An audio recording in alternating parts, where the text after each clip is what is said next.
atau bisa dihafal? Buat riwayat itu ada apa? Tidak ada? Yang malu nih? Malu?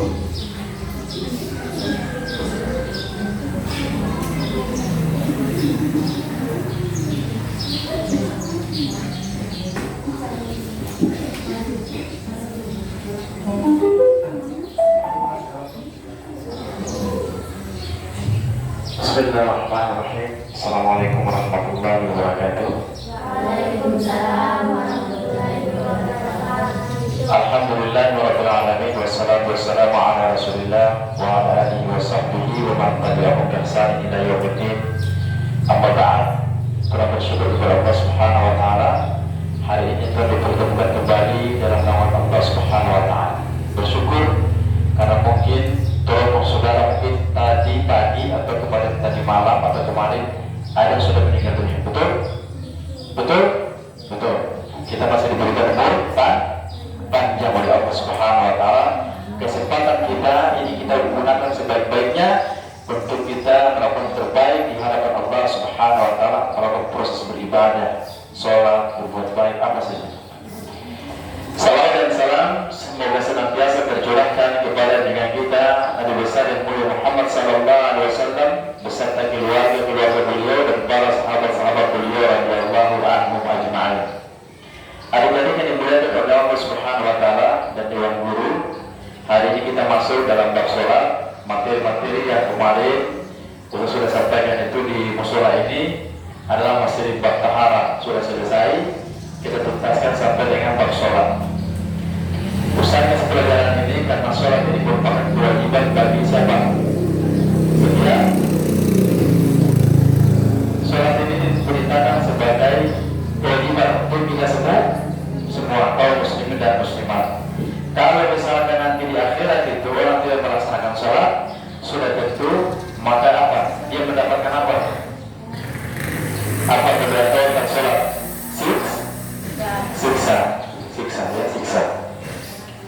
Siksa dan seluruh amalan-amalan perbuatan yang lain tidak diterima. Kalau dia sholat, dia puasa tidak sholat tidak diterima. Dia haji tidak sholat tidak diterima.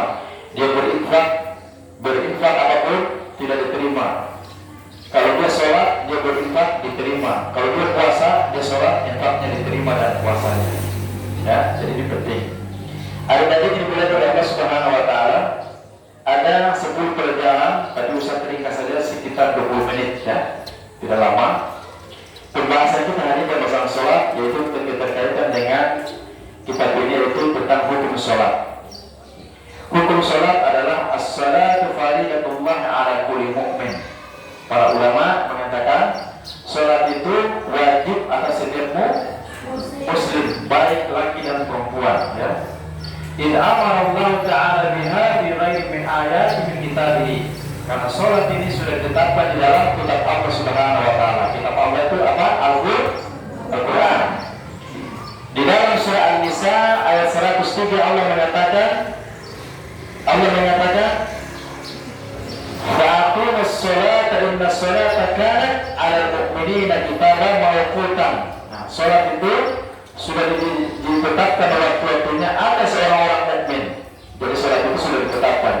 Jadi kenapa sholat itu waktu dulu? Karena sudah ditetapkan waktu dulu. Kenapa sholat subuh ditetapkan pada waktu fajar? Karena sudah ditetapkan pada waktu fajar. Kenapa sholat maghrib harus ditetapkan pada waktu matahari terbenam? Karena sudah ditentukan oleh Quran. Oke. Kemudian itu dalam surah Al-Baqarah ayat 238. Al-Baqarah 238 Allah mengatakan Hafidhu ala salati was salatu wusta. Kata Allah itu sekarang Allah masih bangun masih lihat ini. Itu sekarang Allah masih bangun ya. Allah bilang itu begini.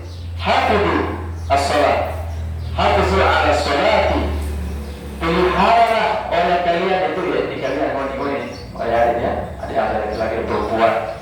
Kata Allah ini, peliharalah oleh kalian itu sholat 5 waktu dan sholat wusta. Sholat wusta di situ itu pelajaran ini yang SMP nanti SMP SMA. Wusta di situ para ulama menafsirkan ada sholat asar, ada dengan sholat subuh. Kenapa pelihara? Karena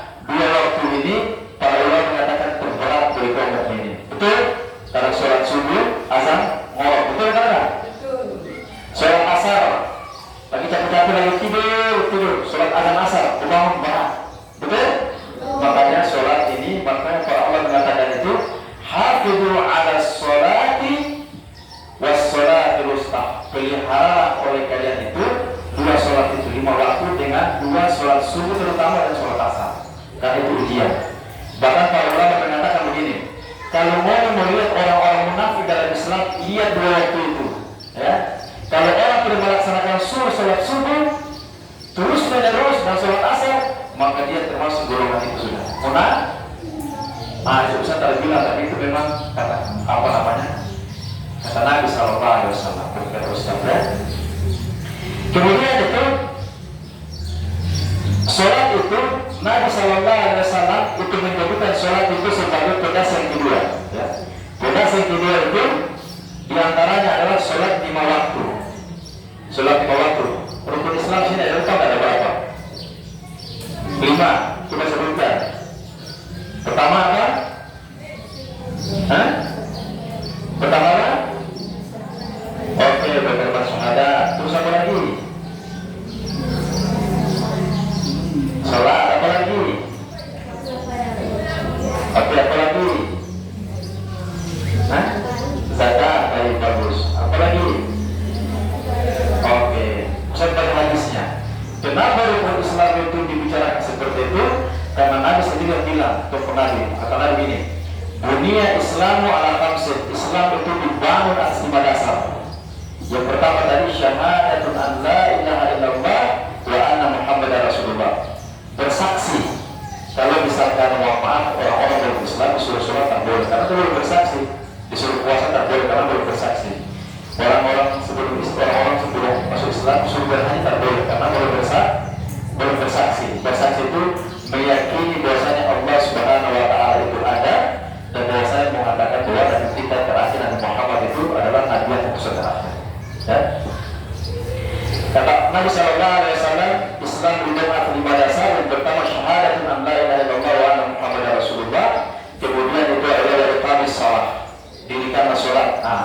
Kalau manusia sudah bersyarat ada ini kan sudah balik nih, sudah dewasa nih. Jadi kalau mau ini itu sudah mendapat ketentuan hukum. Kalau mau meninggalkan sholat, itu satu hari katakanlah 10 dosa, meninggalkan. Satu waktu lagi belum terlaksanakan 10-20. Kemudian itu tidak mengerjakan lagi sholat asar, katakanlah dosa, misalkan tahun 10 belas 30. Berarti kalau katakanlah dosa 10 kali saja dalam satu hari tak bikin 10 kali 5 berapa? 50 dosa satu hari. Kalau dosa tadi lagi sudah 100 dosa. Kalau dosa lagi sudah berapa? 150 dosa. Kalau kita berumur sampai dengan 50 tahun dari meninggal dunia terbukti 30 sudah kalkulator tetap muat, betul? Makanya ada tidak boleh tinggalkan sholat. Kemudian menunaikan zakat, mengerjakan haji dan berpuasa Ramadan. Para ulama mengatakan begini, sesuai hadis Nabi, orang yang meninggalkan sholat secara sengaja itu harus diperangi. Diperangi itu harus dipaksa untuk dilaksanakan. Karena kenapa? Untuk dia jadi baik. Seperti jadi baik hadapan Allah Subhanahu wa taala. Kalau orang yang anggap remeh tentang masalah sholat, ada azan misal, azan dia mau tidur saja, menerus dia cuek tentang azan, maka dia anggap remeh, maka dia disebut dengan orang fasik. Fasik itu orang yang apa? Jahat. Kemudian dari hikmah antara sholat, hikmah sholat itu kata para ulama secara syar'i bahwa sholat itu tujuannya adalah membersihkan jiwa dan mensucikan jiwa.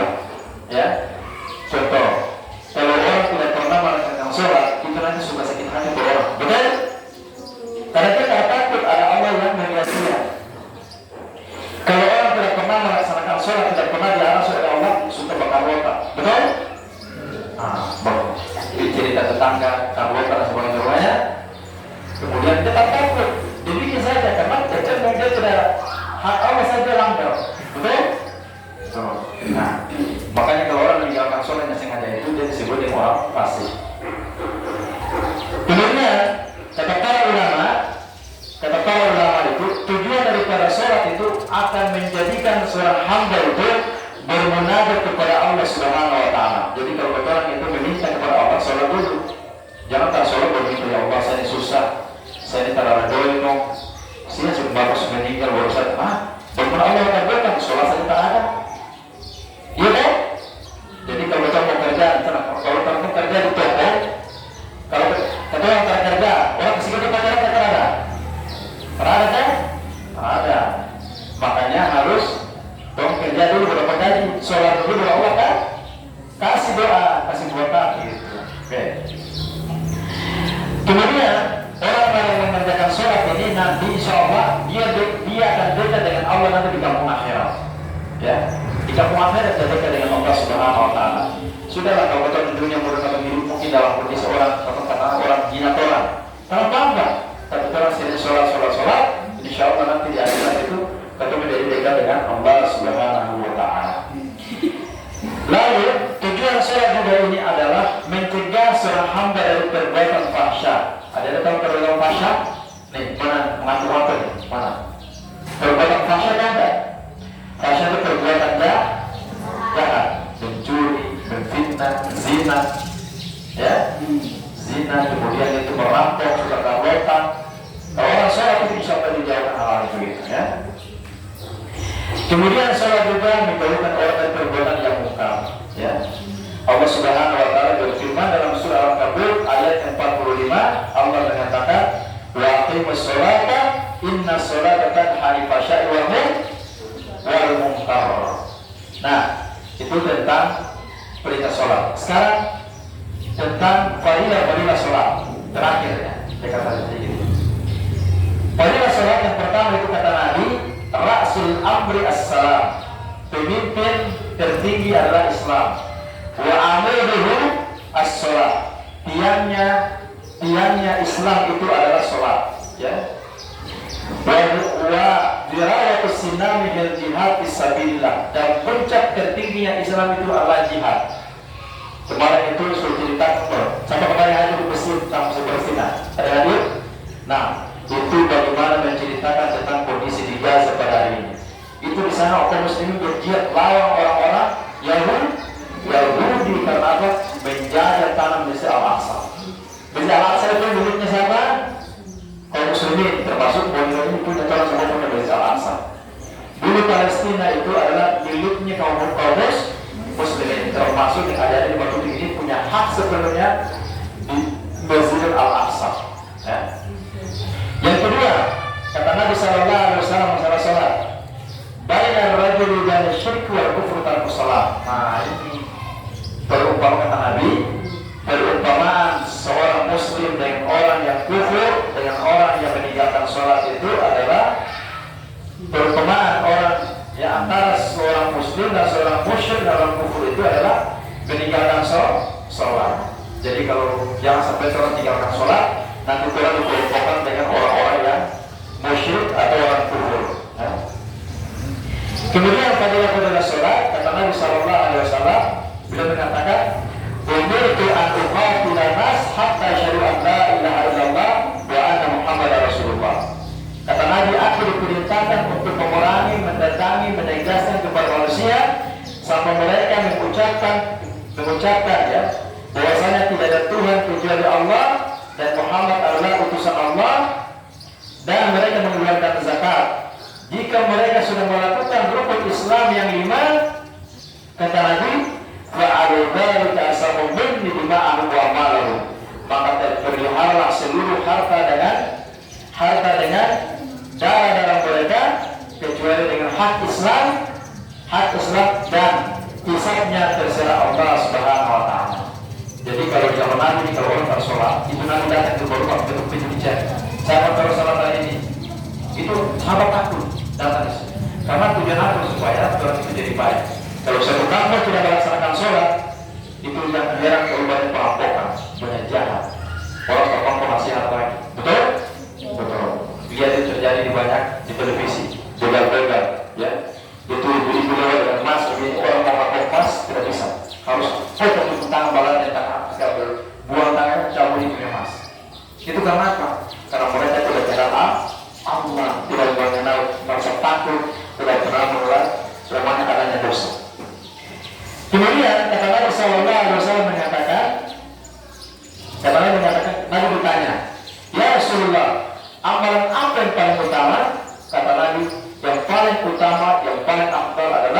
seorang mukmin laki dan perempuan sholat pada waktunya. Misalnya dalam waktu duhur, Allahu Akbar, Allahu Akbar, bersegera untuk sholat duhur. Kalau perempuan akbarnya di rumah, kalau rumah itu bagi laki-laki. Kalau perempuan mau sholat di rumah terserah, di masjid terserah. Tapi kalau perempuan di rumah lebih afdal, laki-laki di masjid. Gitu. Nah, ini yang terakhir ini. Nah, ini Nabi berumpamakan. Nabi bertanya para sahabat begini. Kalau misalkan itu dimulai punya rumah, kemudian ada satu di depan rumah ada kolam renang, lalu satu orang di tiap hari mandi 5 kali dalam sehari. Kata Nabi mengatakan begini, kira-kira ada daging kata ada? Ada kotor kata ada? Pas dia masuk 5 kali. Badannya bersih atau kotor? Hah? Bersih kan? Bersih utara daging. Sama juga dengan orang sholat 1 hari 5 kali, maka insya Allah dia punya dosa-dosa juga hilang. Orang ini tiap hari buat dosa, berusaha lagi, kita bikin dosa. Sholat itu tujuannya hilangkan kalau punya dosa-dosa. Ini saja yang bisa saya sampaikan. Mudah-mudahan bermanfaat. Saya minta kepada adik-adik nanti sholat kita praktek tayamum, kemudian dengan wudu. Ada sisi tayamum belum tayamum? Cara bertayamum belum? Nah, dari sudah berwudu, tapi nanti Ustaz ajarkan sesuai dengan sunnah Nabi SAW, sesuai dengan itu Nabi ajarkan, ya. Supaya kami itu wudu sesuai dengan dapat pahala. Sebelum saya tutup, mari kita berdoa kepada Allah Subhanahu Wa Taala. Bismillahirrahmanirrahim. Alhamdulillahirabbil alamin. Wassalatu wassalamu ala Rasulillah wa ala alihi wasallam ajma'in. Allahumma ighfir lana wa liwalidayna warhamna kama rabbayana shaghira. Allahumma inna nas'aluka 'ilman nafi'an wa rizqan thayyiban wa 'amalan mutaqabbalan. Allahumma a'inna 'ala dhikrika wa syukrika wa husni 'ibadatik. Allahumma ansurna 'ala al-mujahidin fi Palestin. Allahumma ansurna 'ala al-mujahidin fi Gaza. Allahumma ansurna 'ala al-mujahidin fi kulli makan. Rabbana atina fid dunya hasanah wa fil akhirati hasanah wa qina 'adzabannar. Subhanallah wa bihamdika asyhadu an la ilaha illa anta astaghfiruka wa atubu ilaik. Assalamualaikum warahmatullahi wabarakatuh. Ibu ada